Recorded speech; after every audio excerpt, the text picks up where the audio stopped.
Well, human trafficking is becoming an all too common term in the news, but the realities of it are often misunderstood. Yeah, they are. Our Caleb Green is in the studio to tell us what signs to look out for. Caleb?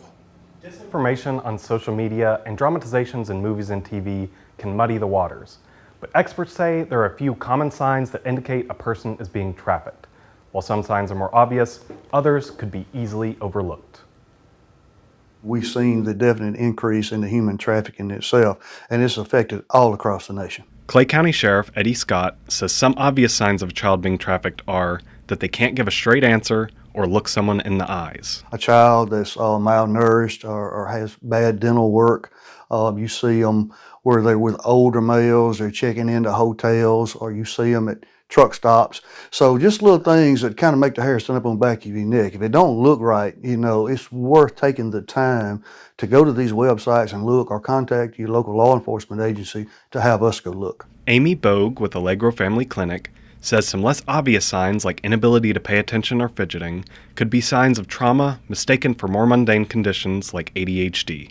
She says this is because healthcare professionals are often trained to see the problem right in front of them, rather than what could be just under the surface. Even if you have older teenagers, they'll revert back to a childlike behavior. And so that is a sign that people aren't as familiar with. And it's not what people think. They think the movie Taken and people get abducted, but that's not the most common form at all. And so we're here, one, we're trying to learn ourselves, but two, to educate the public that trafficking takes all kinds of forms. A new Mississippi law going into effect July 1st, the Good Samaritan Reporting Act, gives limited legal immunity to people who report sex-based crimes.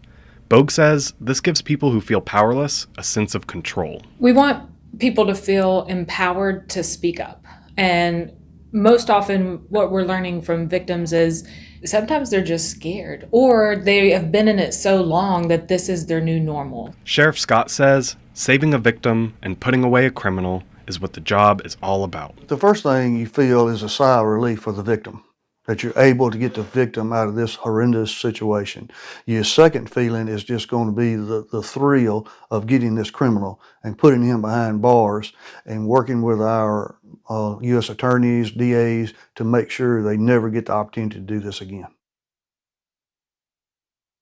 Other Mississippi laws going into effect July 1st are House Bills 1189 and 1308.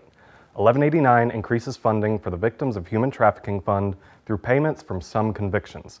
1308 creates the new felony charge of grooming a child for exploitation.